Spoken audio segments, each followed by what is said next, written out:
Once kids get in trouble and some of the diversion programs don't work, many young people find themselves in the system and on probation. I had the opportunity to ride along with a probation and parole officer as she managed her caseload and found out a lot of what happens is parallel to parenting. I love it. I don't know, I love helping kids. Stanley Minetti doesn't have any children of her own, but with the work she does, her hands are full. Minetti is a Clayton County probation officer with a caseload of 22 kids, all with rap sheets. And while it is her job to make sure those whom she supervises are complying with their conditions of probation, oftentimes what she does might seem like parenting. And I'm not one of the ones that are, let's lock them up right away. I try to put services and help them out as much as possible. Most of her cases include kids who've been convicted for burglary, armed robbery, or car theft. She says some of the kids commit these crimes because they want the stuff for themselves. Others do it to try to help their families. A lot of them have gotten away with it for so long that when they don't get caught, they just think it's a way of life. On this day, we go house to house. Because if I can't find him at his house, I find him here. Door to door. When no one's home or doesn't answer, Minetti leaves a note so they know to contact her when they get home.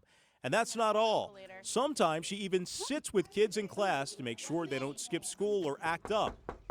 Other times she tracks them down at a friend's house. Do you know where he is? Gotcha. He wasn't here this morning?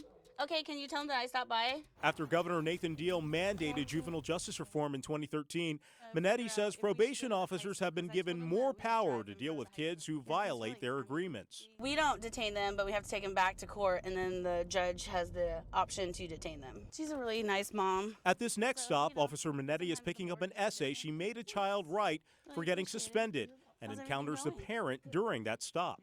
Did you read it? I did, but I told him I said a lot of misspelled words. I have a lot of kids that are actually really smart. Their grades are like A's, but they're burglarizing houses.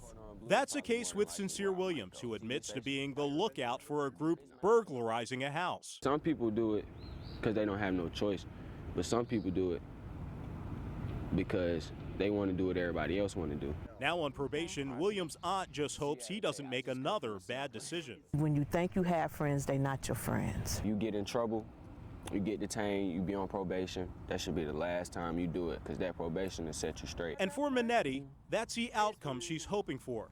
Like a parent, she worries, and the drive home is cathartic for her. Because you hope and you cross your fingers that none of them have been shot or killed or have done anything else to get them hurt. But here's what gives her hope.